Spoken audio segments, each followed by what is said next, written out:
Alright, transfer confirmed. It's all yours. We're assessing the lower chassis. The brake components are completely oxidized, and the axles appear frozen. Hi, I'm at the site now. I need to schedule a heavy-duty recovery for an armed vehicle. It's roughly 15 tons and stuck in the mud.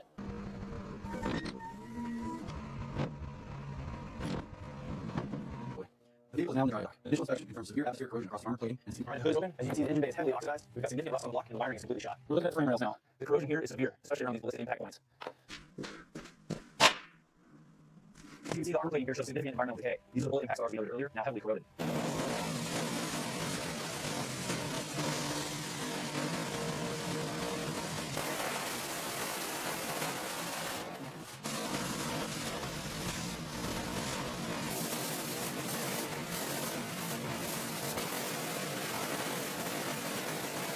We're completely packed with years of sediment. We're using high pressure here just to expose the chassis and the extent of the corrosion.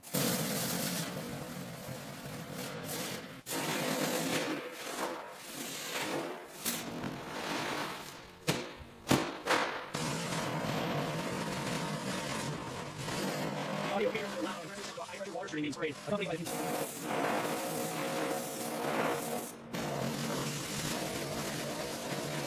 A high pressure rinse is revealing the true extent of the corrosion under the paint.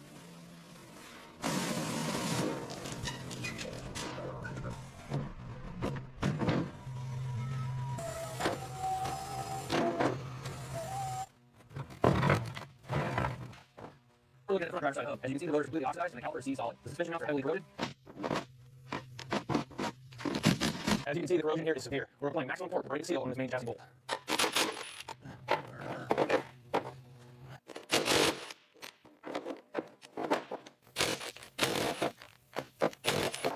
With the armor panel finally removed, we can assess the inner structure. The suspension mounts are heavily corroded and will require full replacement.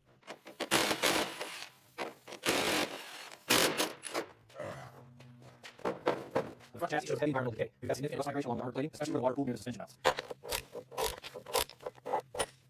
We're using a heavy-duty pneumatic wrench to break the seal on the armor door hinges. They haven't moved in decades.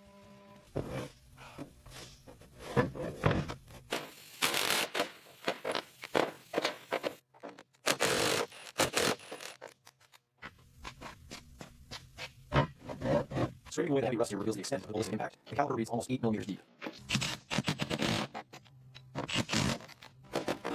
Alright, left side panel is finally off. This is the ballistic steel reinforcement and vein like conduit. With the final bolts loosened by the impact wrench, we can now remove this heavy armor panel and place it on the storage rack.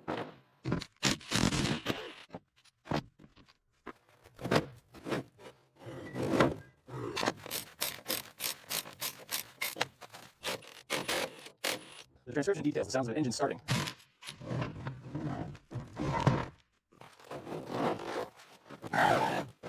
Just applying steady pressure here. There you go. That pop means the main clips are free, revealing the retaining nut.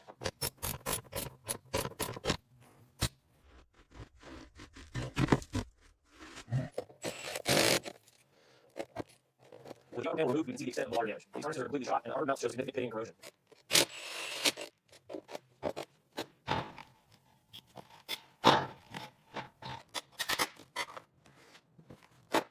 Alright, with the lower panel off, we can finally lift this main harness. As you can see, the corrosion here is severe.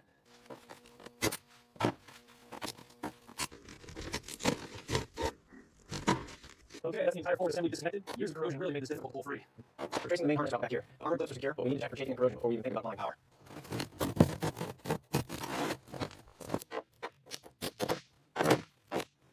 Now we're clearing the remaining harnesses from the engine bay. These cables are severely corroded after years of exposure. Step 1. Organize the wiring. We're using heavy-duty ties to keep the engine loom together. This is the central nervous system of the vehicle. We'll keep it stored safely until the chassis is fully prepped. We finally managed to separate the driver's side armored door using the overhead crane. It's heavily seized.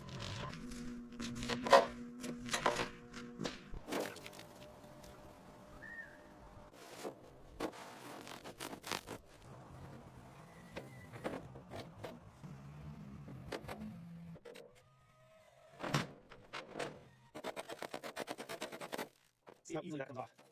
This isn't surface rust, it's completely compromised panel here.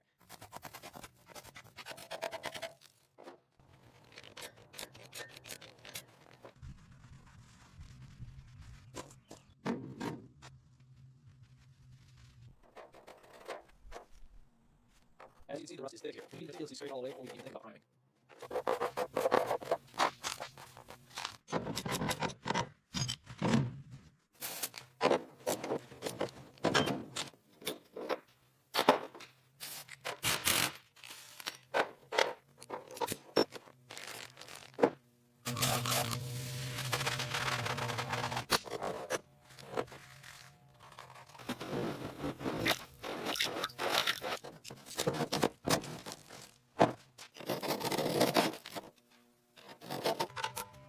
Transcription is a single line reflecting both salient spoken words occurring during 8 second period.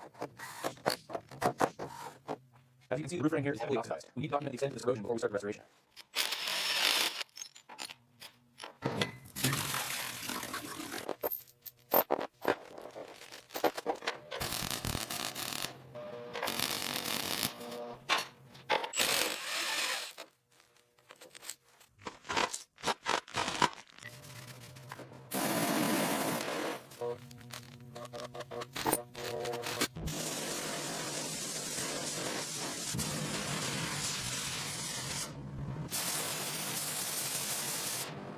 We use an angle grinder to smooth the asphalt until perfectly flush, then a quick brush to reveal the flawless metal underneath.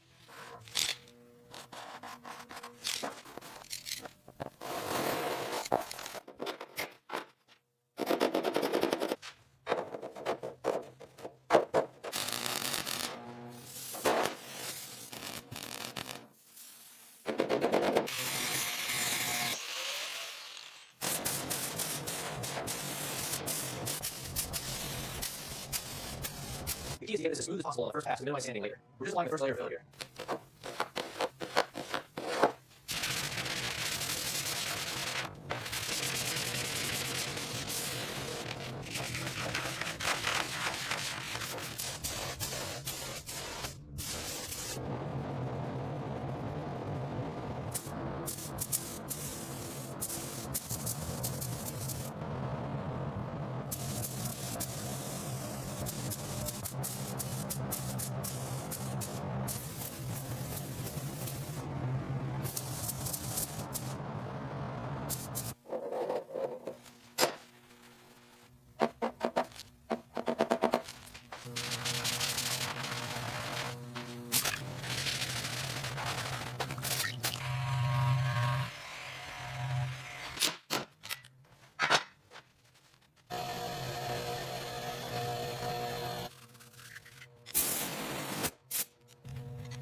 We carefully tighten the ratchet until it clicks, then gently rock the gauge to feel for any taper. After applying the honeywell, we use the tool to create a precise cross hatch finish on the walls. Apply just enough fluid into the ratchet affair.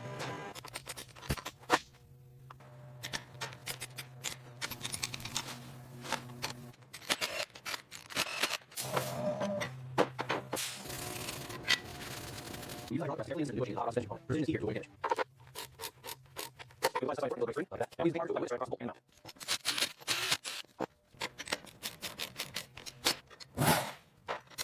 We're installing the greatest things to the line, ensuring it properly works back. We're using the grease to apply fresh fluid in the hot line. We want to keep on using the old grease to seep out.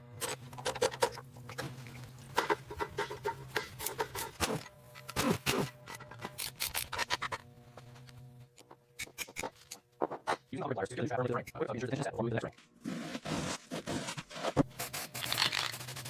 Using the industrial machine, we run a thick white grit, then use the seam to flatten the leather for finish.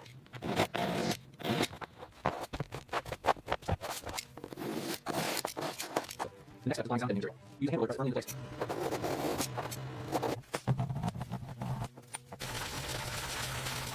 Once the bolt is seated, a gentle clockwise twist secures the connection, restoring the gauge illumination.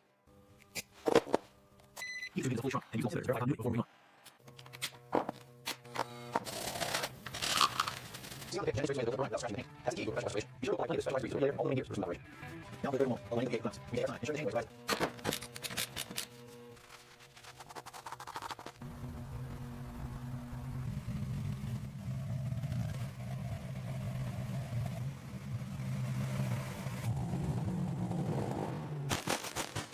Look at that. She's magnificent. Absolutely magnificent.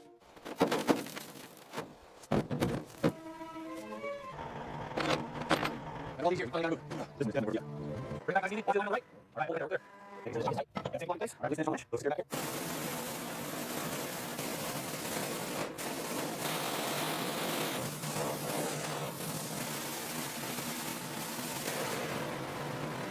This is where we're looking at. We've got some guys loaded up. So let's get this here and start on the in-mouse. All right, let's see if we can make this good. You take pause and I'll get it. We've got to make sure it's secured. Put it all back here. Yep, we're trying to loose. Good. Mark the ignition. Yeah, get back. Keep steady, bring that back. Put it on the side. All right, lowering. That stands out. Make sure it's secured. You're on, pause.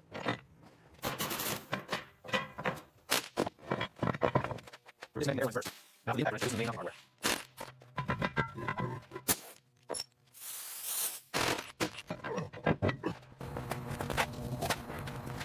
It's on the side. Box here. Okay, easy lift.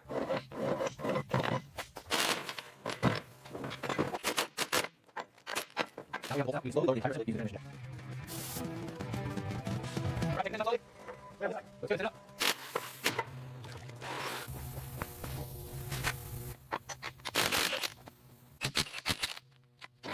Okay, go slack slowly. Alright, easy now, through the mouse.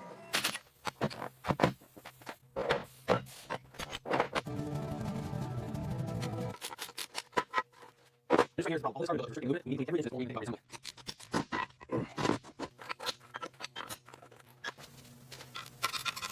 Part of the here is significant. You can see where we're splitting the head off. This is going to take serious cleaning. Alright, check one sheet, hold tight, hold tight, remove the NC 7 damage. Slowly down the hole.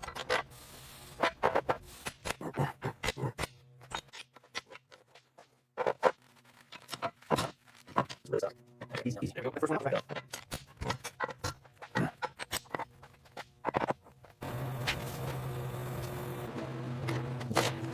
We're lowering the end block in the table now. This process will remove all the left and right holes after rebuild. We're dropping the first in the table now. You can already see the carbon starting to lift off the surface.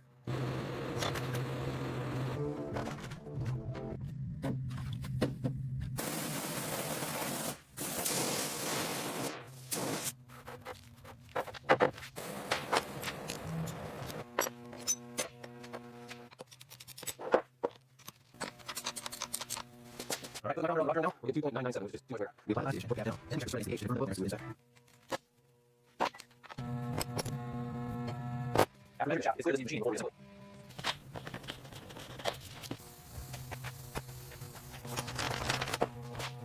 The specialist carefully lines the oldest end loop before lowering the master shaft in place.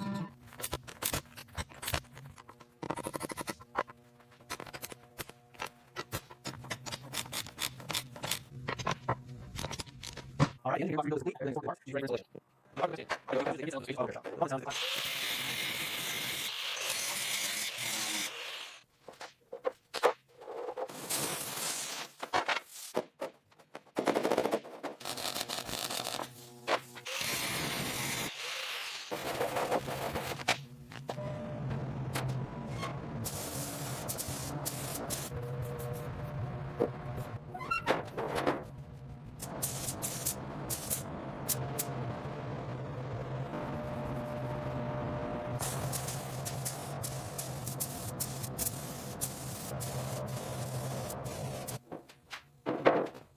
with the frame center, we finalize the height adjustment on the heavy stance.